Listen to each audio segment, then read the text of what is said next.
18 কোটি জনগণ আমরা মানুষ এই দেশের। সেই দেশে যদি তার জন্য যদি 300 বই ছাপা হয় এবং এই 300 যদি বিক্রি হয়, এটা কোনো রেশিও হলো? শুধু জাফর ইকবাল দিয়ে তো আমার দেশের শিশুদের একচেটিয়া নানান শিশুদের জন্য হবে মাল্টি টাইপস অফ বুকস। আমি শুধু এখানে বসে থেকে আমার পাঠকদের কথা শোনার জন্য। 10 তারিখের পর থেকে যে মেলার পাঠকের সমাবেশ বেশি হবে, মানে বই বিক্রি বেশি হবে, কিন্তু সেই ফ্লেভারটা আমার মনে হয় আমরা একটু আর্লি পেয়ে গেছি। প্রত্যেকটি বই এবং প্রত্যেকজন লেখকই কিন্তু সমান অধিকার আমাদের কাছে। কোনো বই মেলায় এসে তাৎক্ষণিকভাবে না কিনে সেই বইটা সম্পর্কে সে একটু জানুক, তারপরে সে বইটা কিনুক। সবাইকে অমর 21শে বইমেলায় শুভেচ্ছা।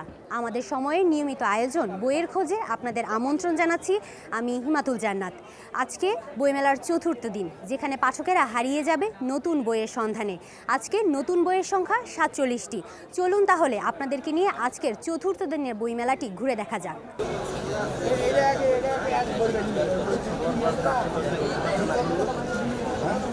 18 কোটি জনগণ আমরা মানুষ এই দেশের। সেই দেশে যদি আবার একটু অন্যদিকে ঘুরিয়ে বলি, তার জন্য যদি 300 বই ছাপা হয় এবং এই 300 যদি বিক্রি হয়, এটা কোনো রেশিও হলো? সুতরাং এই জায়গাটাও আমরা এখনও খুবই হতাশাজনক, খুবই। শুধু জাফর ইকবাল দিয়ে তো আমার দেশের শিশুদের একচেটিয়া নানান শিশুদের জন্য হবে মাল্টি টাইপস অফ বুকস, তাই না? কারণ তারাই তো পরে যায় বড়দের বড় পাঠক হবে। তো সব মিলে টেলে তারপরেও যে এত বড় একটা আয়োজনের মধ্যে যুক্ত এটাও বা মন্দ কি? আমি অনুপম, সে হাঁটি হাঁটি পা করে 47 বছরে পা দিয়েছি এইবার। তো আমি তো আমার অপ্রাপ্তি বলতে কিছু নাই, অনেক থাকবে, অনেক কিছুই আমি দিতে পারবো না, কিছু না কিছু তো দিতে পারবো, চেষ্টা করতে হবে। এই প্রযুক্তির সাথে পাশাপাশি আমাদের চলতে হবে। এক সময় দেখা গেছে, আমরাও শুনেছি জেনেছি যে প্রযুক্তি আমাদের বই পাঠ বিমুখীনতা হচ্ছে। ভারতবর্ষের ওরা সার্ভে করে বের করলো কমে নাই। দেশপত্রিকার রিপোর্ট হচ্ছে, আমার কাছে আছে কাটিং, যে পাঠক আপনি যদি বলেন আপনি যে সময়কার কথা বলছেন কমে গেছে বা সেটা তোর আর কোন থেকে আরো 10 বছর আগের থেকেই ধরে, কিন্তু এই 10 বছর পরে আরও শিশু বাড়ছে না। প্রযুক্তি একটা ঠিক, প্রযুক্তিটাও তো আমরা দিয়েছি, আমরা গার্ডিয়ান, আমরা বাবা মা, আমরা স্কুল, মানে আমরা কলেজ, আমরা সহজলভ্য হয়ে গেছে। আবার ওইখান থেকে আস্তে আস্তে ব্যাক করতেছে। আপনি যখন শিশু ছিলেন, আপনার মার সাথে বা বাবার সাথে বা ভাইয়ের সাথে আমি মেলাতে আসছেন, আপনার মা কি করছে, নিজের জন্য একটা বই কিনছে, আপনার জন্য একটা কিনছে, আপনার ভাইয়ের জন্য এবং প্রতিবেশীর জন্য একজন একটা। তার বাচ্চা এখানে গেলে আপনার পাশের বাসার বাচ্চা তখন মন খারাপ করবে, যে সম্ভব হলে ওই পাশের বাচ্চার জন্য একটা।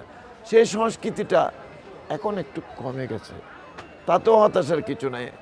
সংস্কৃতি তো বিনির্মাণ হয়, এক এক সময় এক এক ধরনের হবে, আবার সেই সংস্কৃতি জায়গায় চলে যাবে।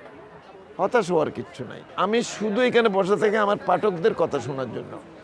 আমি যে দিলাম, এই যে ভবিষ্যৎ নির্মাণের কথাটা একটু ঘুরিয়ে বলতেছি, তো আমি যাই নির্মাণ করেছি বা দিতে চেষ্টা করেছি, সেটা গ্রহণ করেছে বলেই আমি 47 বছর এখানে দাঁড়িয়ে আছি। ইডেন বে কক্সবাজার সমুদ্র সৈকতের উপর নিজেদের একটি ঠিকানা। মাত্র 5 লাখ টাকায় আপনিও হয়ে যেতে পারেন এই হোটেলের মালিক। ইডেন বে, আ কনসার্ন অফ ভাইয়া হোটেলস। প্রথম দিন থেকে এই চতুর্থ দিনের এই সংক্ষিপ্ত জরিপে যেটা আমি আপনাকে বলবো, যে আমি কালকে যেই ফ্লেভার পেয়েছি আজকে সম্পূর্ণ আলাদা।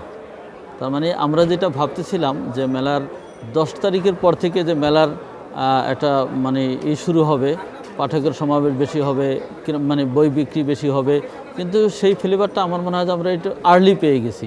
কথা প্রকাশ যে বই করে সেই বইগুলো বাছাই করে বই করে। তা আমাদের এইমাত্র একটা শিশু দেখলাম যে সে প্রায় 15 থেকে 20টা বই নিয়ে নিল, কারণ সবগুলোই তার পছন্দ। তা আপনাকে আমি এতটুকু বলবো যে আমাদের শিশু কিশোরদের জন্য থ্রিলার যেরকম আকর্ষণীয়, ভূতের গল্প যেরকম আকর্ষণীয়, অথবা মানে নৈতিকতার যে বইগুলো আছে, শিক্ষণীয় যে বইগুলো আছে, এইরকম বইগুলি আমরা মূলত মেলায় নিয়ে আসি। তাই সেই জায়গা থেকে আমাদের প্রত্যেকটি বই এবং প্রত্যেকজন লেখকই কিন্তু সমান অধিকার আমাদের কাছে। আমি মনে করি যেই ডিজিটাল যুগে যেই ঘটনাটা ঘটতেছে বা বাচ্চারা যেই মোবাইলের প্রতি যে আসক্ত হয়ে গেছে, এটার জন্য তাদের কোনো দোষ না।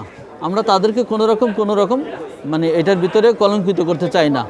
বাচ্চারা ফ্রেশ আছে, তাদেরকে যেভাবে আপনি মানে করবেন, পথ দেখাবেন, তারা সেই পথেই হাঁটবে। কথা প্রকাশের মানে সাজানোটা প্রতি বছরই আলাদা হয়।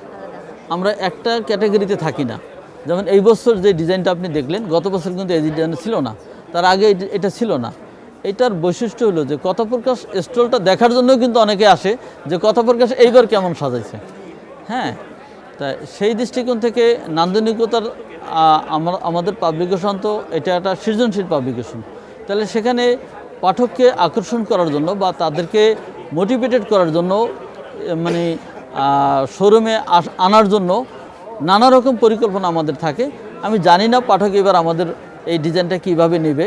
তো সেখানে আমাদের যথেষ্ট চেষ্টা করছি যে রিল্যাক্স মানে যাতে থাকে এবং তারা রিল্যাক্স ফিল করে, এখানে কোনো বোর যাতে না লাগে এবং প্রচুর স্পেস আছে, লেখকরা এসে যাতে বসতে পারে।